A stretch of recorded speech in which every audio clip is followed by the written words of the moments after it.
దేవుని పెట్టారా ప్రభు యేసుక్రీస్తు నామములో మీ అందరికీ వందనాలు తెలియజేస్తున్నాను. ఉదయకాల సమయంలో దేవుని వాక్యంలో నుండి లేఖనాన్ని చదువుకుందాం. రోమపత్రిక 3వ అధ్యాయము 23వ వచనంలో ఇలా రాయబడింది: ఏ భేదమును లేదు, అందరూ పాపం చేసి దేవుడు అనుగ్రహించు మహిమను పొందలేకపోతున్నారు. దేవుని పెట్టారా, దేవుని వాక్యంలో మనం చదువుకున్నట్టుగా ఏ భేదము లేదు, అందరూ పాపం చేసి, అనగా మనుషులందరూ కూడా ఏదో పాపంలో ఉన్నారని దేవుని వాక్యం తెలియజేస్తూ ఉంది. చాలా మంది అనుకునేది ఏంటంటే పాపం అంటే వ్యభిచారమో, దొంగతనమో, రకరకాల వ్యసనాలు అనుకుంటారు. కానీ దేవుని వాక్యంలో ఆజ్ఞ అతిక్రమమే పాపమని, ఈ సృష్టికర్త అయినటువంటి దేవుడు మానవులకు ఎన్నో ఆజ్ఞలు, నియమాలు, కట్టడలు నియమించాడు. వాటిని అతిక్రమించిన మానవుడు పాపము చేస్తున్నాడని దేవుని వాక్యం చెప్తా ఉంది. కాబట్టి ప్రతి ఒక్కరూ కూడా పాపంలోనే ఉన్నారని దేవుని వాక్యము తెలియజేస్తూ ఉంది. అయితే దానికి ప్రతిఫలం ఏంటంటే అదే రోమపత్రిక 6వ అధ్యాయము 23వ వచనంలో, ఏలయనగా పాపము వలన వచ్చు జీతము మరణము. ఒకటి, ఏ భేదము లేదు, అందరూ పాపము చేసి దేవుడు అనుగ్రహించి మహిమను పొందలేకపోతున్నారు. రెండవది, ఆ పాపానికి వచ్చే ప్రతిఫలం.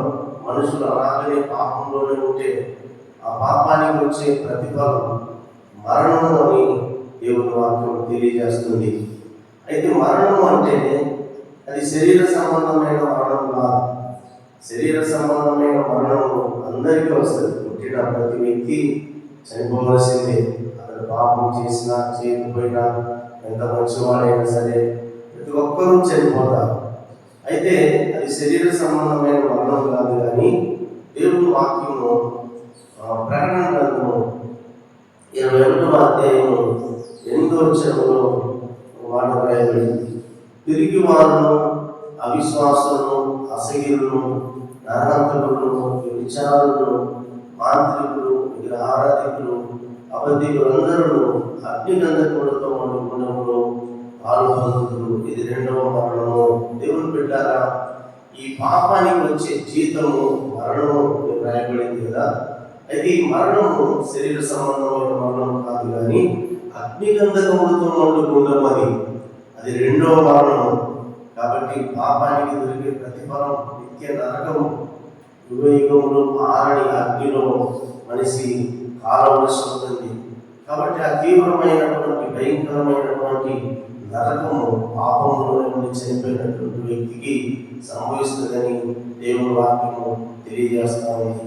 అయితే అదే రోమపత్రిక 6వ అధ్యాయము 23వ వచనము 2వ లైన్లో, అయితే దేవుని కృపావరము యేసుక్రీస్తు, దేవుని కృపావరము ప్రభువైన క్రీస్తు యేసునందు నిత్య జీవము. అయితే దేవుని కృపావరం అనేది ఇక్కడ రాయబడింది.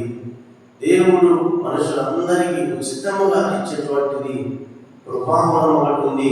అదేంటంటే ఈ పాపంలో ఉండేటువంటి మనిషి, పాపం వలన వచ్చి జీతమైన నరకానికి నిర్ణయించబడినటువంటి ప్రతి మానవునికి యేసుక్రీస్తును నమ్ముకుంటే, యేసుక్రీస్తును సొంత రక్షకుడిగా అంగీకరిస్తే అతను నరకం నుండి తప్పించబడి నిత్య జీవానికి, పరలోకానికి వెళ్తాడని దేవుని వాక్యము తెలియజేస్తా ఉంది. కాబట్టి దేవుని పెట్టారా, ఈ ఉదయకాల సమయంలో మనందరము కూడా పాపం అని దేవుని వాక్యం తెలియజేస్తుంది.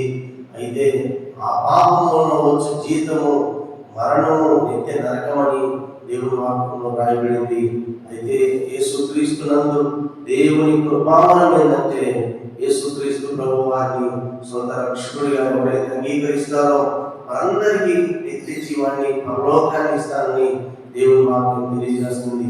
కాబట్టి మనందరి జీవితాలలో యేసుక్రీస్తు ప్రభు మానవుడిని లోకానికి వచ్చి కలువరి శిలువలో మనందరి కొరకై మరణించి సమాధి చేయబడి తిరిగి లేచాడు అని ఎవరైతే నమ్ముతారో, ఎవరైతే విశ్వసిస్తారో, ఎవరైతే మారు మనసు పొందుతారో, ఎవరైతే బాప్తిసం పొంది ఆయన బిడ్డలుగా మార్చబడతారో వారు నరకం నుండి తప్పించబడి నిత్య జీవానికి పరలోకానికి వారసులు అవుతారని దేవుని వాక్యం తెలియజేస్తా ఉంది. కాబట్టి నా ప్రియమైన సహోదరి సహోదరుడా, ఎక్కడున్న ఏ స్థలంలో ఉన్నా మనం నిత్య నరకం నుండి తప్పించబడాలంటే యేసుక్రీస్తును అంగీకరించి బాప్తిసం పొందాలని దేవుని వాక్యం తెలియజేస్తా ఉంది. కాబట్టి ఉదయకాల సమయంలో ఉన్న స్థలంలోనే ఉన్న పాటనే యేసు ప్రభువా నేను పాపిని, నా పాపం కొరకు శిలువలో మరణించావు, సమాధి చేయబడ్డావు, తిరిగి లేచావు అని నేను నమ్ముతున్నాను.